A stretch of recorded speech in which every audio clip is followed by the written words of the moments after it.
You need to see this.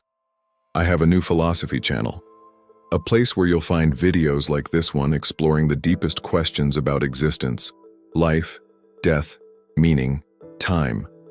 Why? All these big questions we all ponder from time to time. These are also the topics that I cover together with my students in the Introduction to Philosophy course on a learning platform. Recently, a student asked, "Does time exist?"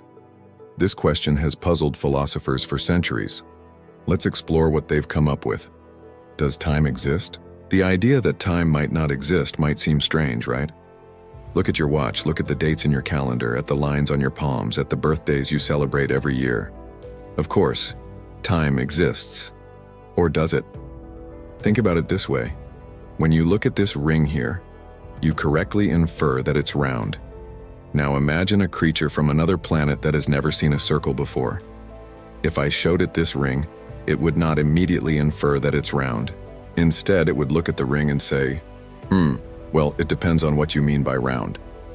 And only if we share a common understanding of the word round can we talk about whether this particular thing is round or not. Talking about time is similar. We all use words like past, future, now. We point to a certain time on our calendars and say, that was yesterday or that will be next week. But if we don't first agree on what those words mean, talking about time is pointless. And when we start looking into what exactly we mean by saying that something happened before something else, things get even trickier. What exactly do we mean by saying that one event happened before another event? If the event is like, I don't know, a volcanic eruption, a tsunami or a meteor hitting Earth, then it makes intuitive sense to say that the first event happened before the second event, because it caused the second one. But if we're talking about something less dramatic like two people meeting in a park, well, who's to say which event happened first? After all, each person could have arrived at the park at a different time. So calling one event earlier than the other is a matter of convention, not something objective. Now, luckily for us, these issues didn't stop philosophers from trying to answer the question, what is time? What's interesting about time is that we always experience it moving forward. Remember all those times when you were younger and wished you could fast forward to the weekend? Or when you were waiting for an important test result and wished time would go faster? Or when you couldn't fall asleep because you kept thinking about all the things that still needed to be done tomorrow? In all those cases, you experience time as passing, flowing, becoming something else. And yet, if you think about it, that's actually rather odd. Think back over the time you've lived so far. Most of it has become the past. Your childhood is now behind you. Your last birthday is in the past. The events of last week are no longer happening. Yet despite this, you keep experiencing the flow of time. How is that possible? For ancient Greek philosophers, the idea that time keeps moving despite the fact that everything changes seemed puzzling. For them, the correct way to think about time was to see it as something static. To better understand what they meant, let's consider something that we all use to measure time, a sundial. With a sundial, you don't measure time by looking at the shadow cast by the sun on the dial and thinking, oh, this part of the day has passed. Rather, you read off the dial the exact time when the shadow was in a certain position. In other words, you take a snapshot of the shadow and identify a specific time with it.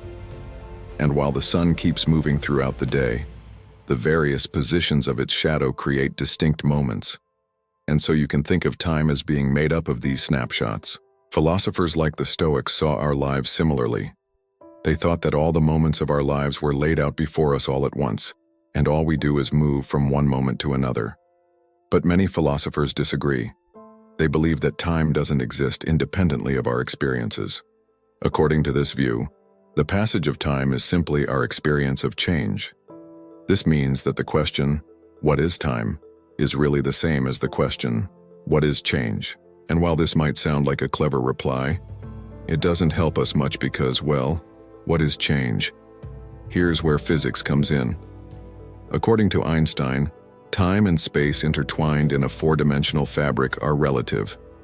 That means that how fast time passes depends on the observer.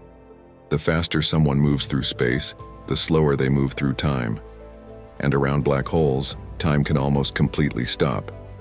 So clearly, time isn't a straightforward phenomenon. If you want to learn more about these topics, check out the Introduction to Philosophy course on a learning platform. The link is in the description.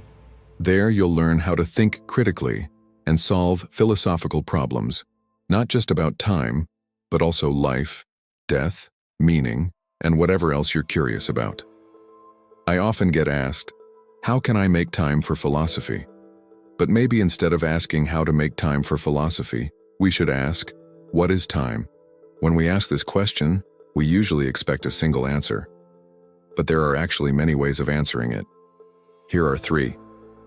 The Newtonian answer, the Einsteinian answer, and the answer that we get from Buddhist philosophy.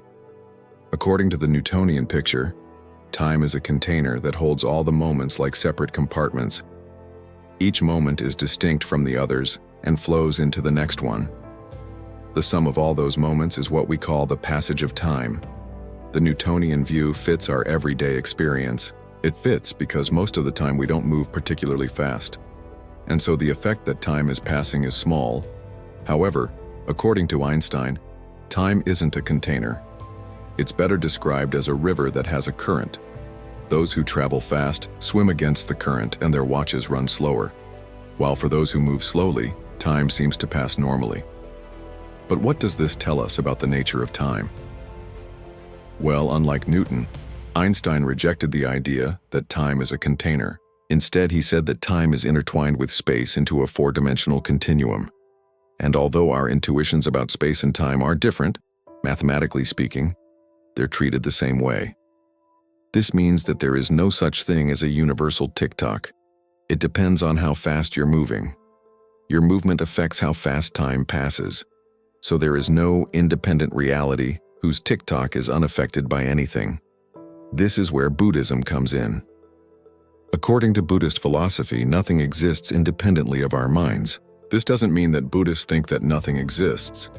It just means that they think that our experiences are caused by our mental states and the states of our body. And since time is just our experience of change, it too is dependent on our mind. Our experience of time is similar to our experience of color. We all agree that grass is green, but there's no feature of the grass itself that causes us to experience it as green. Instead, our experience of the color of the grass depends on the states of our visual system and our brain. Similarly, our experience of time depends on the state of our nervous system. So what exists isn't time itself, but the causes of our experience of time. So is time real? It depends on what you mean by real. If you think that it needs to exist independently of anyone experiencing it, then the answer is no. But if you think that it's enough for it to be a phenomenon of our experience, then the answer is yes. So does time exist? Well, I'm glad I was able to clear that up for you. Now I can finally tell you the answer: yes, time exists. See, you need to stop for a moment and ask yourself, does time even exist? Or maybe that's just a human invention? No, that's not a human invention. That's me trying to convince you that time exists. And that's you wondering whether I'm right. And if you're wondering whether I'm right, that means that I must be right, so time exists. Thanks for watching.